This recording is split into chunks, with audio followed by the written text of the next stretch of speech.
하나님의 말씀 사도행전 28장 1절에서 15절까지의 말씀 보겠습니다. 신약성경 236쪽쯤에 있습니다. 사도행전 28장 1절에서 15절까지 한 절씩 교독하고 마지막 절 함께 읽겠습니다. 우리가 구조된 후에 안즉 그 섬은 멜리데라 하더라. 내가 오고 나를 찾는 원주민들이 우리에게 특별한 동정을 하여 들을 부어 우리를 다 인정하더라. 바울이 나무 한 묶음을 거두어 불에 넣으니 뜨거움으로 말미암아 독사가 나와 그 손을 물고 있는지라. 원주민들이 이 짐승이 그 손에 매달려 있음을 보고 서로 말하되 진실로 이 사람은 살인한 자다. 바다에서는 구조를 받았으나 우리가 그를 살지 못하게 하였다. 바울이 그 짐승을 불에 떨어버리매 조금도 상함이 없더라. 그들은 그가 붙든지 갑자기 쓰러져 죽는 줄 기다렸다가 오래 기다려도 그에게 아무 이상이 없음을 보고 돌이켜 생각하여 말하되 그를 신이라 하고. 이 섬에서 가장 높은 사람 보블리오라 하는 이가 그 근처에 토지가 있는지라. 그가 우리를 영접하여 사흘이나 친절히 머물게 하더니 보블리오의 친히 열병과 이들의 열병도 있거늘 바울이 들어가서 기도하고 그에게 안수하여 낫게 하매 이러므로 섬 가운데 다른 병든 사람들이 와서 고침을 받고 보안이여 우리를 대접하고 그들한테 연합에 있을 것을 그들이 싫었더라. 석 달 후에 우리가 그 섬에서 겨울을 난 알렉산드리아 배를 타고 떠나니 그 배의 머리 장식은 디오스구로라. 수리부사의 대신 사흘을 거스르고 거기서 둘러가서 레기온에 이르러 하루를 지낸 후 남풍이 일어나므로 이튿날 보디올에 이르러 거기서 형제들을 만나 그들의 청함을 받아 이래를 함께 보는다. 그래서 우리는 이와 같이 함께 있습니다. 그곳 형제들이 우리의 소식을 듣고 앞비오 광장과 트레이스 타베르네까지 맞으러 오니 바울이 그들을 보고 하나님께 감사하고 담대한 마음을 얻으니라. 아멘. 우리 주보에 있는 대로 오른손 높이 들고 믿음의 고백 함께 선포하겠습니다. 나는 천지를 지으신 여호와께 복을 받는 자입니다. 아멘. 천지를 지으신 여호와께 복을 받는 우리 성도님들 되시기를 주님의 이름으로 축원합니다. 우리 옆에 있는 성도님들과 인사하겠습니다. 주님의 이름으로 사랑합니다. 이렇게 인사하겠습니다. 네, 오늘 예배 잘 오셨습니다. 하나님께서 오늘도 우리에게 은혜 주실 줄 믿습니다. 사도 바울은 재판을 받기 위해서 로마로 압송됩니다. 그 가운데 276명이 탄 큰 배가 풍랑을 만납니다. 그 풍랑 가운데서 우리는 지난주에 성도는 고난의 때에 하나님의 은혜를 경험한다라고 배웠습니다.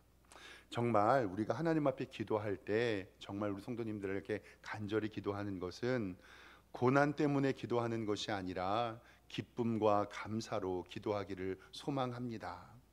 요나가 고래 깊은 어둠 속에서 기도할 때 내가 고통 가운데 하나님 앞에 기도했다라는 말이 있는데 고통 가운데 기도가 아니라 기쁨의 기도 드리시기를 주님의 이름으로 축원합니다. 276명이 탄 배가 선박들과 선원들은 육지가 가까운 것을 보고 자신들만 살려고 작은 배를 가지고 도망가려고 했습니다. 어떤 조직이나 단체에는 이러한 이기심 있는 사람들이 있습니다. 우리는 이런 이기심, 즉 나만 아는 것을 조심하고 공동체를 생각해야 할 줄 믿습니다. 사도 바울의 격려로 배의 사람들은 하나가 됩니다. 하나님의 말씀을 붙잡고 닷을 끊어버리고 육지로 갑니다. 때로는 우리 삶에서 끊어야 할 것들이 있습니다. 과감히 끊어버리는 용기도 필요합니다. 이제 사도 바울의 일행은 서로 합력하여 탈출합니다. 27장 43절 하반절 말씀에 보면 이렇게 되어 있습니다. 헤엄칠 줄 아는 사람들을 명하여 물에 뛰어내려 먼저 육지에 나가게 하고 그 남은 사람들은 널조각 혹은 배 물건에 의지하여 나가게 하니 마침내 사람들이 다 상륙하여 구조되었다라고 성경은 이야기를 합니다.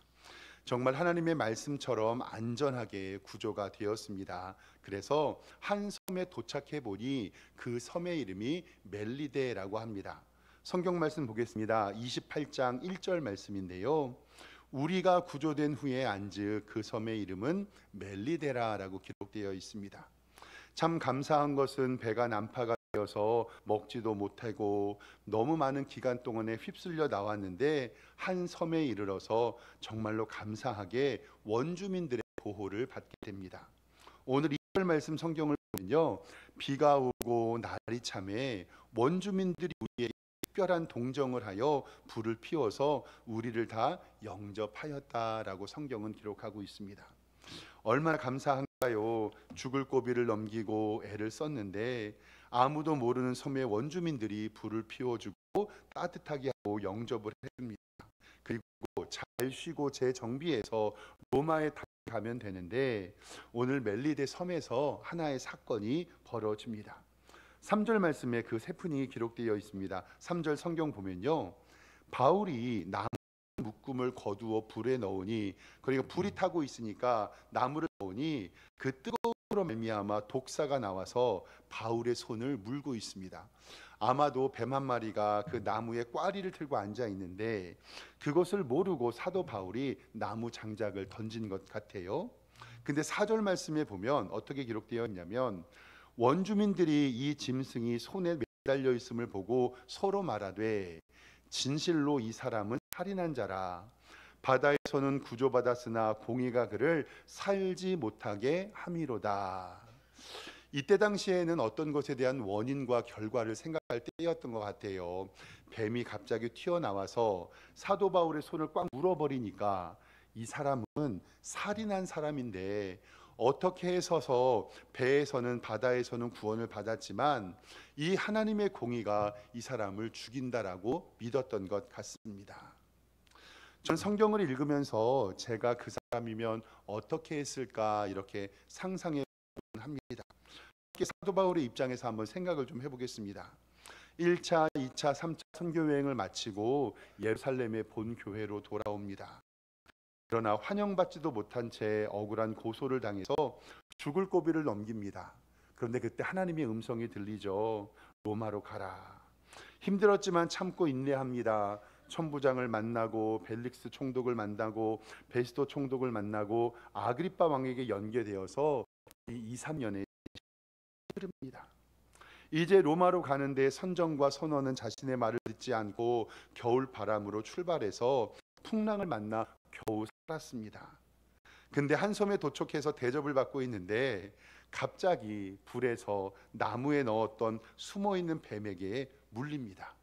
그리고 원주민들은 소리치릅니다. 뭐라고 얘기하냐면 이 사람은 살인자다. 독사에 물리는 것 보니 저주받은 사람이다라고 사람들이 이야기하는 것을 듣게 됩니다. 저는 만약에 제가 사도 바울의 입장이었다면 하나님 해도 너무하십니다. 하나님 정말 해도 너무하십니다. 저 로마에 보내주신다고 하셨잖아요. 저 너무 힘이 듭니다. 왜 제게 이러한 고난이 닥쳐올까요? 하나님 저 로마로 갈 수 있는 건 맞습니까? 라고 하나님 앞에 그렇게 반문했을 것 같아요. 우리의 인상이 어쩌면 사도 바울의 일정과 비슷합니다. 내게 주신 언약의 말씀을 믿고 그것을 따라 나아가지만 하나님의 응답이 있기를 기도하고 소망하지만 때로는 너무나도 힘들고 어려운 고통과 환경이 우리를 짓눌 때도 있습니다. 그때 우리는 투덜거리면서 물론 기도의 자리는 있지만 은혜로 하나님께 회복하고 하나님의 은혜로 나아가지만 오늘 성경을 쭉 이렇게 살펴보면 저와 사도 바울의 다른 점 하나가 있는데 그게 뭐냐면 사도행전의 어떤 기록에서도 사도 바울이 하나님을 원망하거나 투덜거렸다는 성경의 기록은 없습니다. 이 사도 바울은 하나님의 말씀을 믿고 묵묵하게 자신의 길을 가는 것 뿐이었습니다. 참으로 신기합니다. 한편으로는 이 사도 바울의 믿음이 부럽기도 합니다. 잠깐 화면을 좀 보여주시면은 우리 성도님들 잘 아는 것처럼 세상에 가지고 있는 격언인데 찰리 채플린이라는 이 영화 배우가 이런 말 했다고 해요. 인생은 가까이서 보면 비극이지만 멀리서 보면 희극이다. 왜 설교 준비하는데 이 말이 생각났는지는 모르겠지만 아마도 우리의 인생을 단편으로 살펴보면 우리의 인생이 때로는 비극처럼 느껴질 때도 있을 것 같습니다. 그런데 멀리서 전체를 보면 희극이는 코미디처럼 우리는 재밌는 연극을 보는 것으로 생각하게 될 수도 있습니다. 왜냐하면 모든 과정에서 합력하여 선을 이루시는 하나님이 우리 가운데 있기를 주님의 이름으로 축원합니다. 그때는 너무나도 힘들고 지쳐서 도망가고 싶었고 참고 또 참으면서 자리를 지켰는데 나중에 살펴보니 그게 믿음이었고 하나님의 섭리였음을 기억합니다. 우리 성도님들도 인생의 장면 그 순간은 때로는 너무도 고통스럽고 힘들었지만 그 전체를 생각해 보면 그 모든 것이 하나님의 은혜임을 깨닫게 되는 진리를 아시기를 주님의 이름으로 축원합니다. 요즘 우리 교회 성도님들에게 감사의 소식이 많이 들립니다. 어제는 우리 교회 곽기현 성도님께서 회사를 창립해 주셔서 우리 성도님들과 좀 다녀왔는데요. 사진 잠깐 좀 보여주실까요? 회사의 이름이 스마트 에코 시스템즈예요. 종합 건물 관리 회사인데 이렇게 좋은 회사를 창립해 주셨고, 또 다음 사진 볼까요? 교회에서 예쁜 화분도 보내주시고 이렇게 인사하는 말이고, 다음 사진이요. 또 이렇게 삥 둘러 앉아서 예배를 드렸는데 너무 은혜가 넘쳤어요. 또 마지막 단체 사진 보여주시죠. 예배를 끝나고 단체 사진을 찍는데요, 저는 이렇게 많은 신방대원을 본 적이 없어요. 식당을 예약하려고 숫자를 세보니 19명이 넘는 성도님들이 모여서 그 가정과 기업을 축복해 줬는데 제가 담임 목사로서 어깨가 으쓱했습니다. 나중에 인사하면서 곽 집사님이 연락 왔는데, 목사님 이렇게 많은 성도님들과 함께 축복해 주시고 기도해 주셔서 너무 감사하다고 연락이 왔습니다. 예배 드리기 전에 제가 곽 집사님에게, 집사님 좋아하시는 찬양 있으면 알려주세요, 같이 불러요, 이렇게 얘기했는데 잠깐 생각하시더니 찬송가 301장을 딱 고르시는 거예요. 찬송가 301장이 혹시 뭔지 아십니까? 지금까지 지내온 거. 근데요, 일반적으로 찬송가 몇 장 부를까요? 얘기하면요, 일반적으로입니다. 나이 80, 90 된 권사님들이요, 목사님 찬송가 301장 불러요, 그래요. 왜냐하면 그 노래의 가사가 지금까지 지내온 것 주의 크신 은혜라, 한이 없는 주의 사랑 어찌 이루 말하리, 자나깨나 주의 손이 항상 살펴주시고 모든 일을 주 안에서 형통하게 하시네.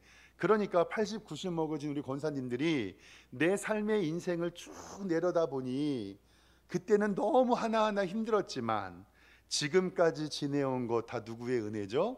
주님의 은혜라. 그래서 제가 집사님한테, 집사님 올해 몇이십니까? 물어봤더니 40 조금 넘었어요.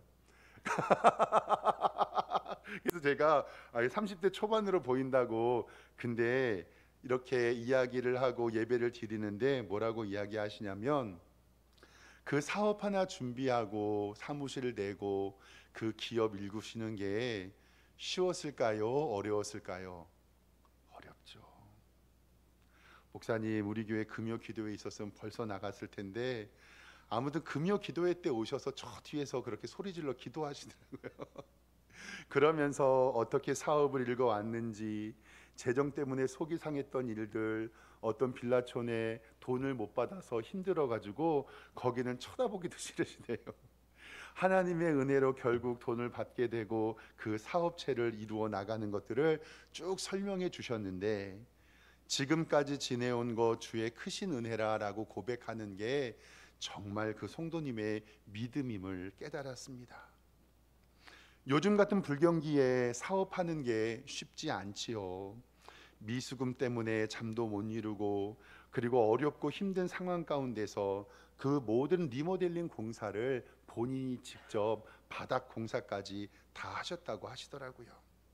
그리고 너무 답답하고 힘드니까 금요 기도회에 어쩔 수 없이 오게 되었다고 하시면서 기도했다라는 고백을 들었습니다.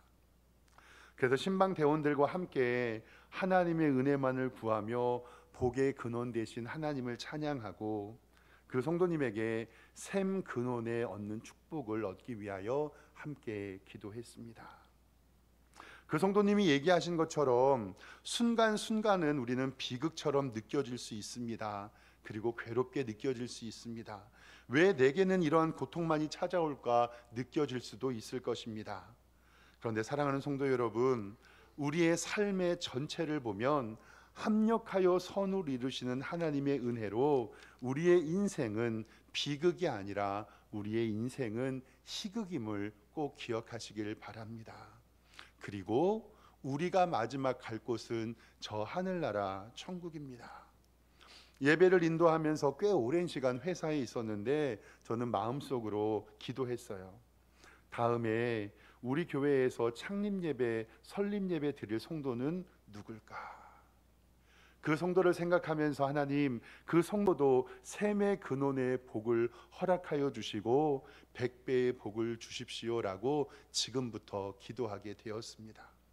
저는 정말 우리 성도님들의 가정에 이러한 축복된 일이 많아지기를 주님의 이름으로 축원합니다. 그래서 또 다음에 이렇게 설교의 예화로 쓸 수 있었으면 너무너무나도 좋을 것 같아요. 저 같으면 불평과 불만하고 뱀에 물리면 뜨거워하고 소리 질렀을 텐데 사도 바울은 어떻게 했냐면 오늘 5절 말씀 성경 보겠습니다. 보세요. 바울이 그 짐승을 불어서 떨어버리매 조금도 상함이 없더라. 좀 독특하신 분입니다. 저는 천국 올라가면 사도 바울에게 물어보고 싶은 게 많아요. 뱀에 물렸는데 그것을 불어서 떨어버려서 조금의 상함이 없다는 것이 참 대단하신 분입니다. 독사에 물려도 가만히 있어서 조금의 상함이 없는 것 하나님의 은혜죠. 6절 말씀에 보면 그들은 그가 붙든지 혹은 갑자기 쓰러져 죽을 줄로 기다렸다가 오래 기다려도 그에게 아무 이상이 없음을 보고 돌이켜 생각하여 말하되 그가 신이라 하였더라 라고 그를 신으로 생각합니다. 고난과 역경이 변하여 귀한 선교의 장으로 바뀝니다. 이것이 바로 하나님의 신비하신 놀라움입니다. 비극이 변하여 희극이 되고 하나님의 은혜, 결국 이 사건으로 상황은 역전되어 하나님의 복음이 전파되는 아주 좋은 기회가 이릅니다. 7절부터 말씀을 보면 이 섬에서 가장 높은 사람 보블리오라는 이가 이 근처에 토지가 있었는데 그가 우리를 영접하여 사흘이나 친절히 머물게 하였고 보블리오 부춘이 열병과 이질에 걸려 누워있는 것을 바울이 들어가서 기도하고 그에게 안수하여 낫게 하였습니다. 9절에 이러므로 섬 가운데 다른 병든 사람이 와서 고침을 받았고 10절에 후한 예로 우리를 대접하고 떠날 때 우리의 쓸 것을 배에 실었더라. 이 땅에서 3개월 정도 있었거든요. 성도가 당하는 위기가 하나님의 살아계심을 나타나는 기회가 되었습니다. 사랑하는 성도 여러분, 혹시 지금 우리가 위기 가운데 있을지라도 하나님께서는 하나님의 방법으로 우리에게 이기게 하여 주실 줄 믿습니다. 그러니 힘내시고 주님께 기도하는 여러분들과 제가 되기를 소망합니다. 저는 우리 교회에 이러한 기적의 은혜가 많기를 소망합니다. 우리 성도님들의 기도가 응답되어 이렇게 소문이 좀 났으면 좋겠어요.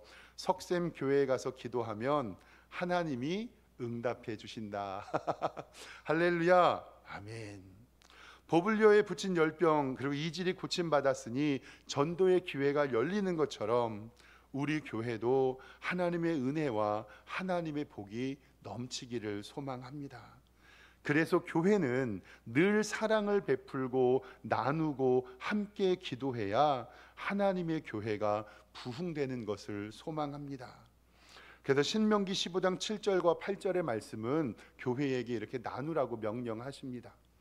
내 하나님 여호와께서 내게 주신 땅 어느 성읍에서든지 가난한 형제가 너와 함께 거주하거든 그 가난한 형제에게 내 마음을 완악하게 하지 말며 내 손을 움켜쥐지 말고 반드시 내 손에 그에게 펴서 그에게 필요한 대로 쓸 것을 넉넉히 구워주라. 아멘. 그리고 야고보서 5장 13절 말씀에는 기도의 명령을 우리에게 주십니다. 너희 중에 고난을 당하는 자가 있느냐? 그는 기도할 것이요. 즐거워하는 자가 있느냐? 그는 찬송할지니라. 너희 중에 병든 자가 있느냐? 그는 교회의 장로들을 청할 것이요.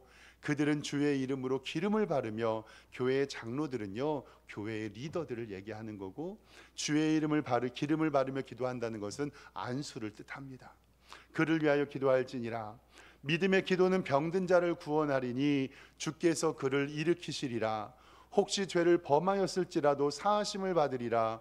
그러므로 너희 죄를 서로 고백하며 병이 낫기를 위하여 서로 기도하고, 의의 간구는 역사하는 힘이 큼이니라. 아멘.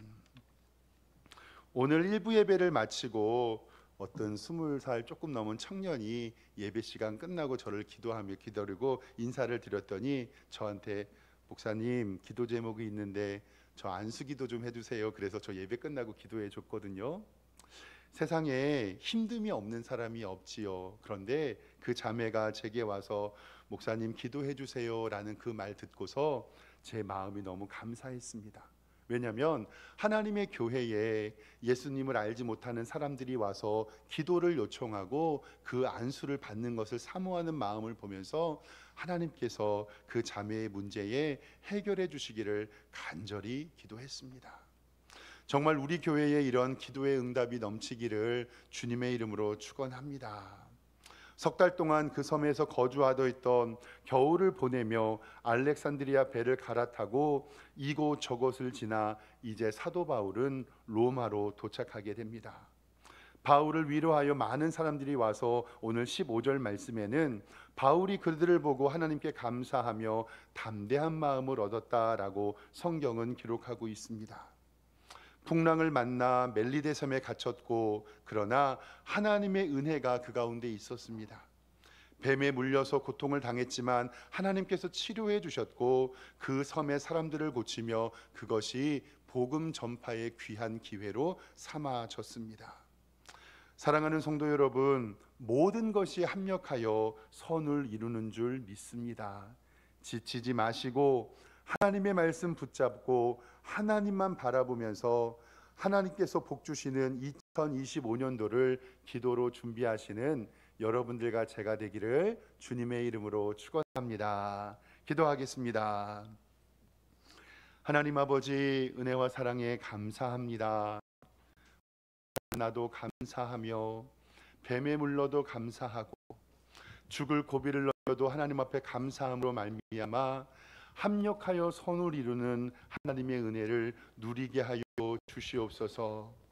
우리의 삶이 가까이에서 보면 비극처럼 느껴질 때도 있지만 멀리서 보며 합력하여 선을 이루시는 하나님의 은혜를 누리는 복된 성도들로 우리에게 인도하여 주시옵소서. 예수 그리스도의 이름으로 기도드리옵나이다. 아멘.